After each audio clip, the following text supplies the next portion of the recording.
السلام علیکم جی، میرا نام سہیل عباس ہے اور ہم پاکستان کی اکانومی کے کرائسس کے اوپر کچھ ڈسکس کر رہے ہیں۔ اور ہم نے پہلے 3 سے 4 ویڈیوز اپلوڈ کیے ہیں جس میں ہم نے کازز امپیکٹس پڑھے ہیں اور ہم سولوشنس کی اب بات کر رہے ہیں۔ تو فردر چلتے ہیں جی۔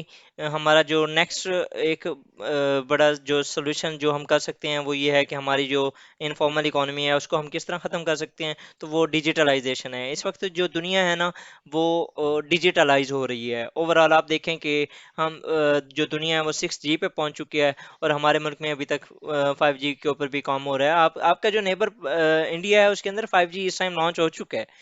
تو آپ اس چیز کا اندازہ لگا لیں کہ ہم کتنے بیکورڈ جا رہے ہیں۔ اور اس کے علاوہ ہمارے جو ملک کے اندر انفارمل اکانومی ہے اس کو کبھی بھی فارملائز نہیں کیا گیا۔ آپ کو کوشش یہ کرنی چاہیے کہ آپ رجسٹر کریں جو ان رجسٹرڈ ہیں۔ اس کے علاوہ ٹیک میکینزمس کو یوز کریں، ڈیٹا مینجمنٹ سسٹم کو یوز کریں، لیجسلیشنس کریں فار ڈیٹا مینجمنٹ سسٹم۔ اس کے علاوہ جو ایک آپ اپنے ملک کے اندر ٹیکس نیٹ کی جو ورژن ہو رہی ہے ان کو آپ کوشش کریں کہ آپ ڈیجیٹلائز طریقے سے اس کو روکیں۔ ٹھیک ہے، آپ ملک کے اندر جو اسمگلنگ ہوتی تھی پہلے ڈالر کی، تو وہ اب رک گئی ہے۔ یہ صرف لیجسلیشن کی بیس پہ ہوئی ہے کیونکہ لاسٹ ٹائم گورنمنٹ نے یہ اناؤنس کیا تھا کہ بایو میٹرک ویریفیکیشن ہوگی اگر فار ایگزامپل آپ 500 سے زیادہ ڈالرز لیتے ہیں تو۔ یہ ایک بہت اچھا سٹیپ تھا جس سے 7 سے 8 ملین ڈالر جو کہ پہلے اسمگل ہوا کرتا تھا وہ 2 to 3 ملین ڈالر پہ آ گیا۔ مطلب کہ آپ یہ دیکھیں آپ کا ڈالر کو آپ کو پہلے ہی کرنسی آپ بیلنس آف پیمنٹ کرائسس کا شکار ہیں، آپ کے اندر پہلے ہی ڈالر کم ہے آپ کے پاس، اور آپ کا پھر یہ ڈالر ایک الیگل طریقے سے جب باہر جائے گا یا لوگ ویسے ہی اس کو لے کے اسٹاک کر لیں گے تو یہ آپ کے لیے نا ایک ملک کے لیے ملک کی اکانومی کے لیے ایک پرابلم کریٹ کرتا ہے۔ اسی طرح آپ اپنے جو لینڈ ریکارڈ ہیں اس کو لاسٹ گورنمنٹ نے یہ انیشیٹو لیا تھا کہ اس کو ہم ریکارڈ کریں گے، اوورال ڈیجیٹلائز کریں گے۔ پی ایم پورٹل تھا، اس کے علاوہ ملٹیپل ایپس اور اسٹارٹ اپس انیشیٹ کیے گئے اکانومی کو ریگولیٹ کرنے کے لیے۔ تو یہ ایک اچھا سٹیپ تھا ڈیجیٹلائزیشن کا۔ فردر ہمیں مطلب کہ اس پروسیس کو فردر کنٹینیو کرتے رہنا چاہیے۔ نیکسٹ چلتے ہیں تو اپنا جو ٹیکس نیٹ ہے آپ اس کو وائڈن کریں۔ یہ بھی پریویس گورنمنٹ کے دور میں ہی ہوا ہے کہ 5 لاکھ پوز مشینز لگائی گئی تھیں جس اور track and trace system introduce کروایا گیا تھا جس سے آپ نے for the very first time in the history tax net جو ہم نے ٹیکس ٹارگٹ تھا اس کو ہم نے اچیو کیا تھا۔ اسی طرح ہم نے ٹیکسیشن سسٹم کو اگر آپ سمپلیفائی کر دیں گے تو آپ کا جو ٹیکس کا نیٹ ہے وہ بڑھ جائے گا۔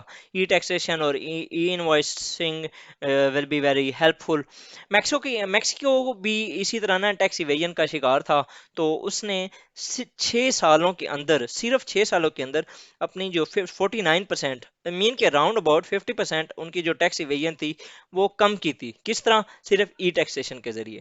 تو آپ بھی اس نقشے قدم پر چل سکتے ہیں، اور اگر آپ ای ٹیکسیشن کر دیتے ہیں تو آپ کا یہ جو ہر 6 ماہ بعد 8 سال 2 سال بعد آپ کو IMF کے پاس جانا پڑتا ہے یہ آپ کرنا رک جائیں گے۔ لیکن مسئلہ یہی ہے کہ آپ کی ولنگنیس ہی نہیں ہے، آپ کی پولیٹیکل ایلیٹ یہ چاہتی نہیں ہے۔ کیوں؟ کیونکہ ان کے اپنے بڑے مسائل ہیں۔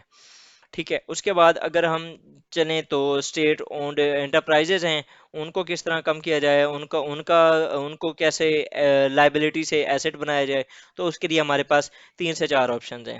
پہلا کہ یا تو گولڈن ہینڈ شیک کی ہیں آپ جو جہاں جہاں پر زیادہ ایک امپلائمنٹ ریٹ ہے آپ ان کو کم کریں، گولڈن ہینڈ شیک دے کے ان کو کچھ پیسے اکٹھے دے دیں تاکہ وہ اپنا کوئی بزنس کر دیں اور ارلی ریٹائرمنٹ لیں۔ اس کے علاوہ دوسرا آپشن ہمارے پاس ہے پرائیویٹائزیشن کا۔ آپ پرائیویٹائز کر دیں لائک PIA اسٹیل مل، ان کو چائنا کی بہت سی انڈسٹریز ہیں جو کہ اسٹیل مل خریدنا چاہتی ہیں یا ان میں ایٹ لیسٹ شیئر خریدنا چاہتے ہیں، تو آپ وہ کر دیں۔ آپ اسٹیٹ اونڈ انٹرپرائزز کو ڈیپولیٹیسائز کر دیں۔ اگر فار ایگزامپل آپ یہ کر دیتے ہیں تو آپ کی اسٹیٹ اونڈ انڈسٹریز ویسے ہی بوم کر جائیں گی، کیونکہ ہمارا پولیٹیکل اتنا انٹرفیئرنس ہے نا ان انڈسٹریز کے اندر جن کی وجہ سے اس پولیٹیکل انٹرونشن کی وجہ سے ان کا بٹا بیٹھ چکا ہے۔ ٹھیک ہے، اور باقی میریٹوکریسی کو آپ لے کے آئیں۔ In his book governing the ungovernable doctor Ishrat Husain بتاتے ہیں کہ 1990s تک